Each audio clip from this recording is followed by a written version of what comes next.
Te damos la bienvenida a Dos Corazones Viajeros.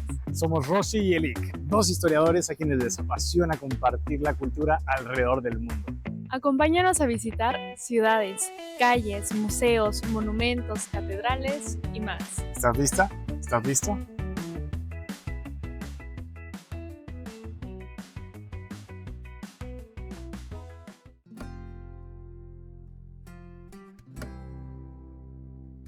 Nos encontramos en el centro histórico de la Ciudad de México, un escenario que ha visto pasar no solo siglos de historia, sino también muy distintas culturas.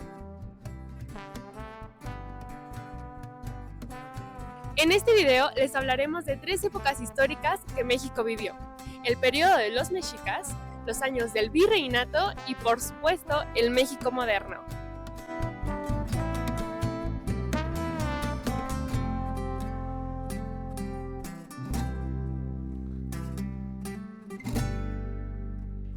Comenzando por los años del esplendor mexica, la ciudad de México Tenochtitlan tenía una organización urbana muy compleja. Fundada en 1325 sobre un islote en el lago de Texcoco, se dividía en barrios, en náhuatl calpullis.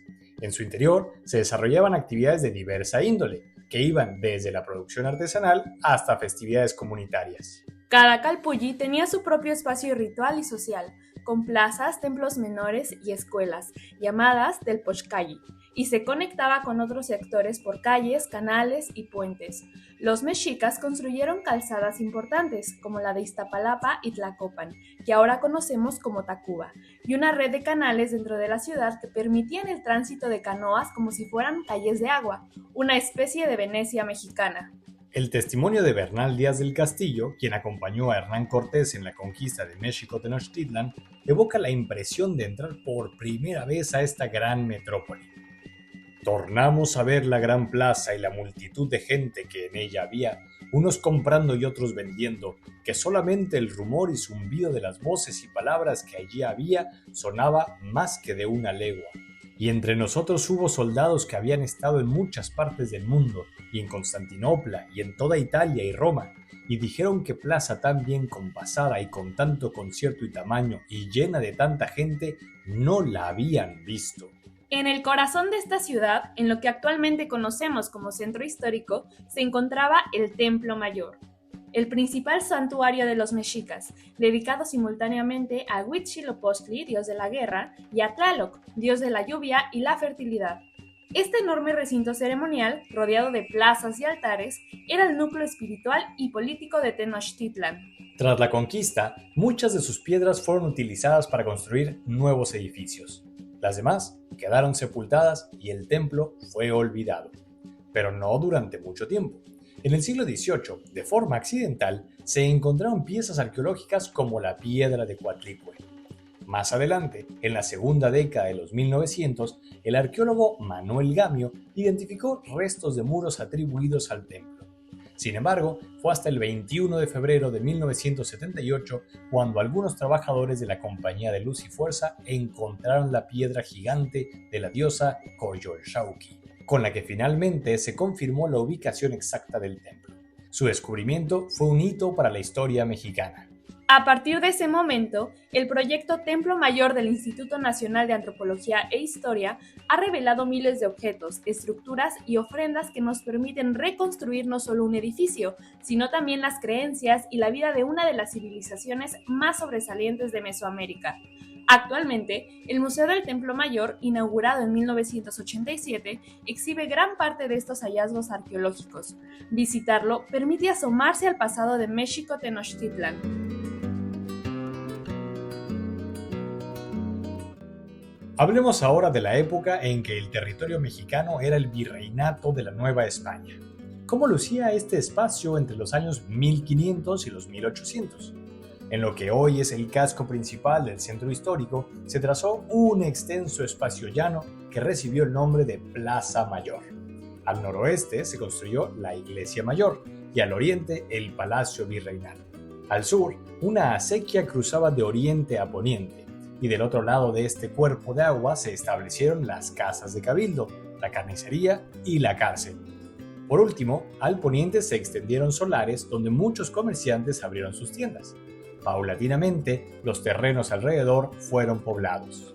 Para el año de 1604, la Ciudad de México, capital del próspero virreinato, se había desarrollado tanto que el sacerdote de origen español Bernardo de Balbuena escribió un largo poema épico titulado Grandeza Mexicana, en el que decía: «Oye un rato, señora, a quien desea, aficionarte a la ciudad más rica, que el mundo goza en cuanto el sol rodea.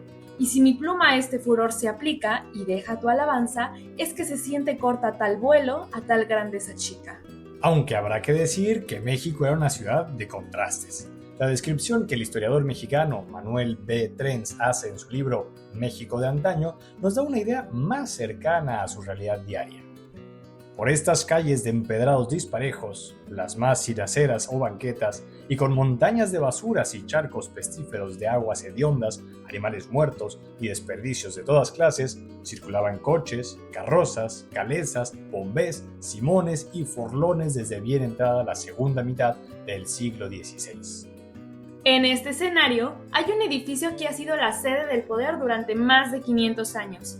En 1522, el palacio del gobernante mexica Moctezuma Xocoyotzin fue derribado para construir sobre él lo que se convertiría en el Palacio Virreinal.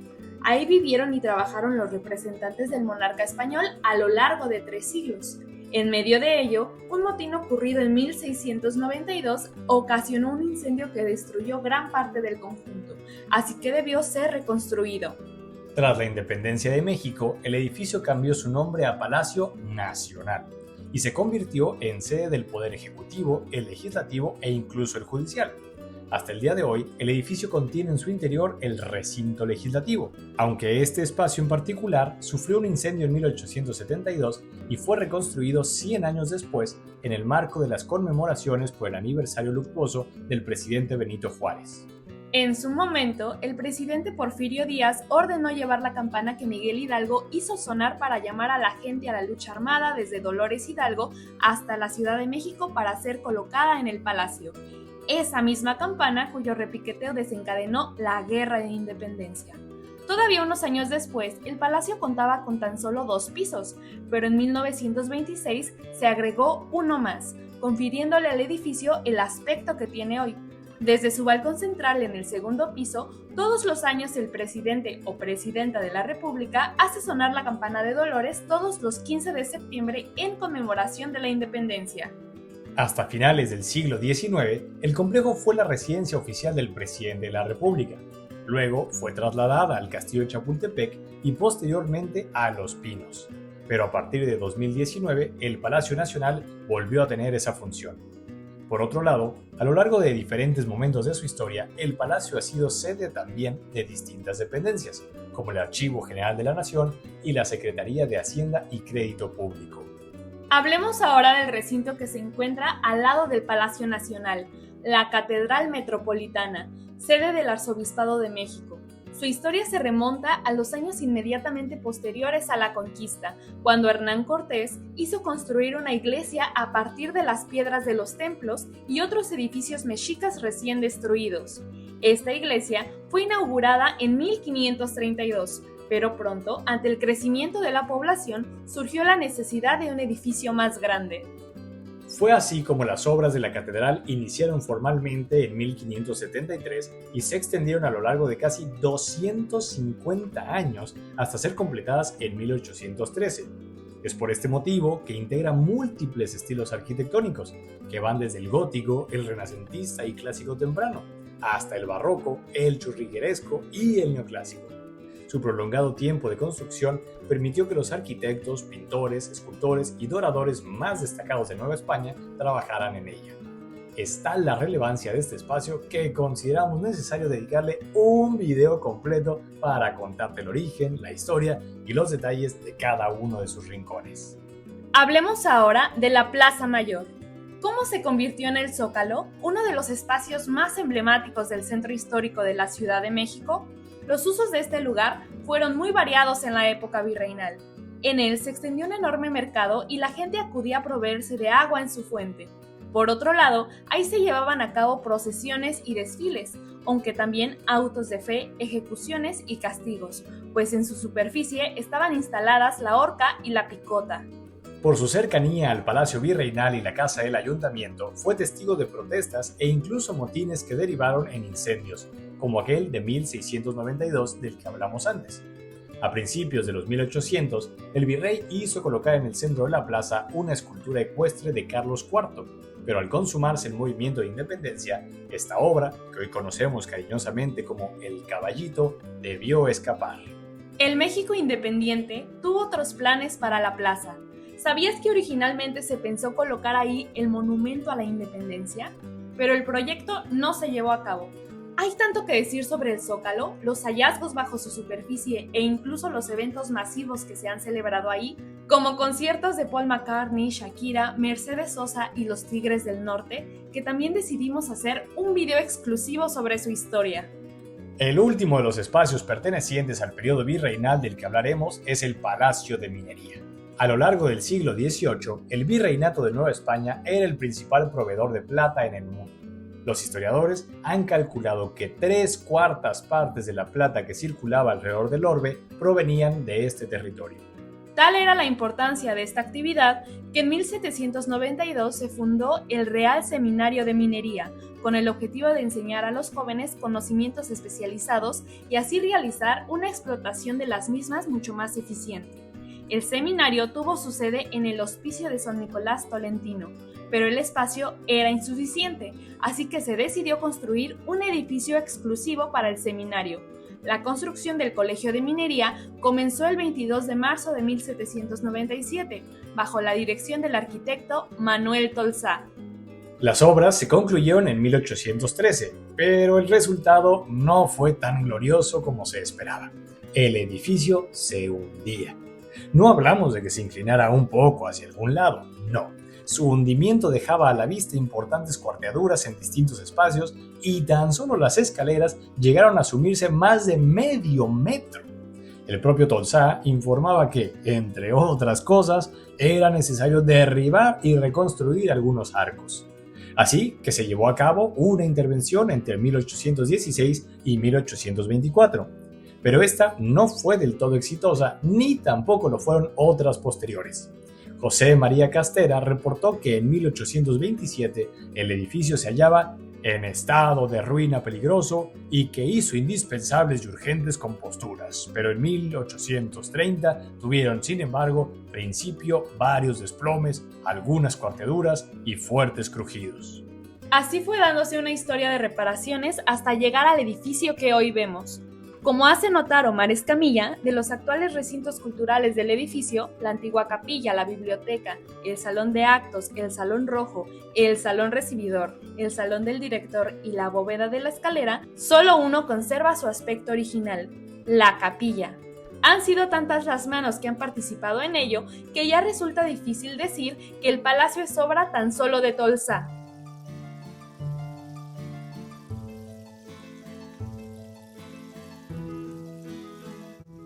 Hagamos ahora un viaje en el tiempo a la época moderna.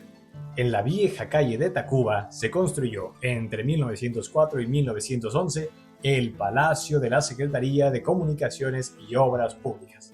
La construcción de este edificio fue encargada por el presidente Porfirio Díaz y estuvo a cargo del arquitecto italiano Silvio Contri.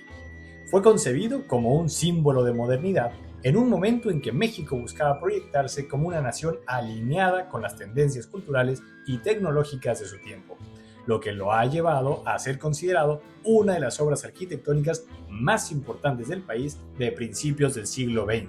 Sin embargo, el terreno que hoy ocupa este palacio tiene una historia mucho más antigua. Desde el siglo XVII funcionó como noviciado de la Compañía de Jesús y hacia finales del siglo XVIII fue sede del Hospital de San Andrés, uno de los más destacados de la ciudad, capaz de atender a cientos de pacientes. En este mismo espacio ocurrió un episodio relevante de la historia nacional. Durante varios meses se resguardó ahí el cuerpo del segundo emperador de México, Maximiliano de Habsburgo, mientras se realizaban los preparativos para su traslado definitivo a Europa. Con el paso del tiempo, el uso del Palacio de la Secretaría de Comunicaciones y Obras Públicas cambió. Tras fungir como sede de dicha secretaría, albergó el Archivo General de la Nación y finalmente, en 1982, fue designado como sede del Museo Nacional de Arte, el MUNAL. Una restauración en los años 90 adaptó sus espacios para cumplir con los estándares museísticos contemporáneos, respetando el diseño original. Hoy, el MUNAL conserva y exhibe cerca de 10.000 obras que recorren la historia del arte mexicano desde la época virreinal hasta mediados de los años 1900, ofreciendo al público una experiencia cultural de gran profundidad. Este edificio se encuentra exactamente enfrente del Palacio de Minería del que hablamos hace unos momentos. Un gigante mira a otro, dos siglos distintos se encuentran, y en medio de ellos se yergue hoy la escultura ecuestre de Carlos IV, que en su momento estuvo en el Zócalo, pero que, como dijimos, debió esconderse de los ánimos nacionalistas después de la consumación de la independencia. El destino ha querido reunir así no solo aquellos dos colosos, sino también las dos obras de Tolsá, el Palacio de Minería y el Caballito. Por ello, la superficie que se extiende entre un edificio y otro lleva el nombre de Plaza Manuel Tolsá. En el mismo impulso modernizador de la Ciudad de México surgió el proyecto de construir un espacio teatral que estuviera a la altura y que reemplazara el antiguo Teatro Nacional. Su arquitecto, el italiano Adamo Boari, realizó un estudio profundo de los teatros europeos más importantes de la época y, bajo la consigna de que el nuevo recinto debía ser comparable al de la Ópera de París, ideó un diseño que combinaba el estilo Art Nouveau con elementos de la decoración mexicana. El presidente Porfirio Díaz puso la primera piedra del nuevo edificio en noviembre de 1904. Los trabajos se desarrollaron a lo largo de años, pero fueron interrumpidos a raíz de la Revolución Mexicana. Fue necesario esperar hasta la década de 1930 para que la construcción se retomara con determinación. El edificio fue inaugurado el 29 de septiembre de 1934, con la puesta en escena de una obra teatral. ¿Te imaginas cuál? La verdad sospechosa, de Juan Ruiz de Alarcón, autor novohispano que conquistó suerte en los teatros de Madrid en el siglo XVII. Desde entonces, el Palacio de Bellas Artes ha recibido orquestas como la Sinfónica Nacional y la Sinfónica de Minería, así como ballets y óperas de toda clase.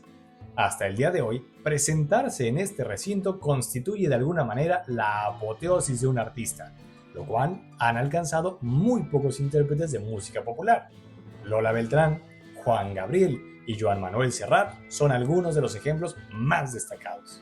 ¿Cómo quisiéramos hablarte de la Alameda que se extiende a un lado de Bellas Artes, o del mural de Diego Rivera que hay en el Palacio, o de los Pegasos que ya no pudieron ser colocados sobre el techo, o de los funerales que se han llevado a cabo al interior del edificio? Para eso hicimos un video exclusivo también sobre el Palacio de Bellas Artes. A un costado del Palacio de Bellas Artes se alza uno de los hitos más representativos del México moderno, la Torre Latinoamericana, un rascacielos que se erige en pleno corazón del centro histórico y que se construyó sobre lo que alguna vez fue la Casa de las Fieras de Moctezuma. Desde su origen, esta torre se convirtió en un símbolo de ambición urbana y de resistencia estructural. Su construcción comenzó en 1948 y concluyó en 1956, impulsada por la compañía aseguradora La Latinoamericana.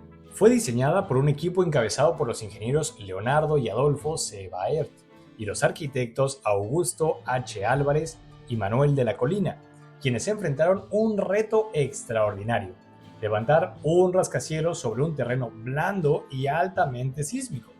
Arquitectónicamente, el edificio se inserta en la corriente que conocemos como funcionalismo, un estilo que privilegia la función, la claridad estructural y el uso racional de los materiales.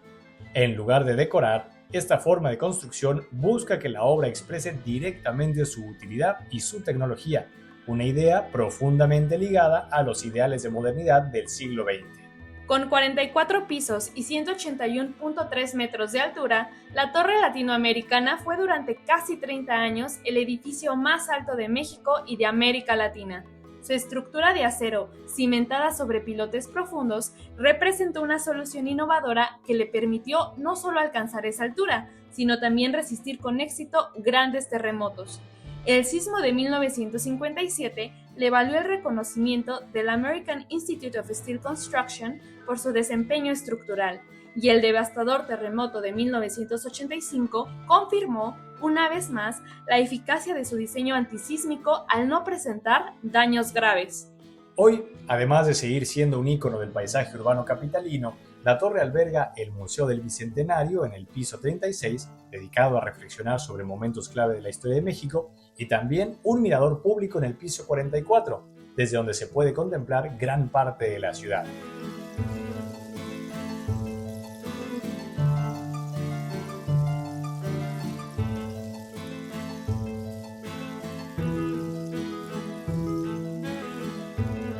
Así llegamos al final de este episodio sobre el centro histórico de la Ciudad de México.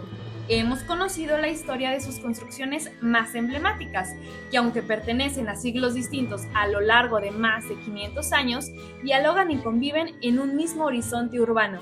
Esta esencia propició que el centro histórico fuera declarado Patrimonio de la Humanidad en 1987.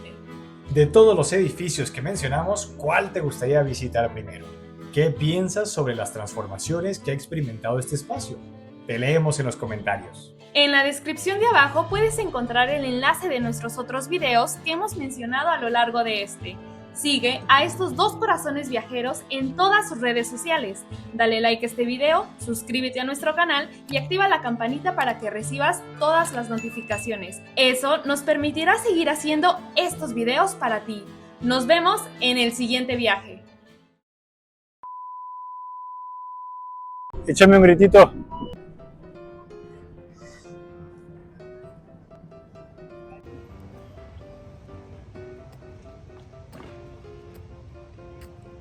Te amo. No, espera.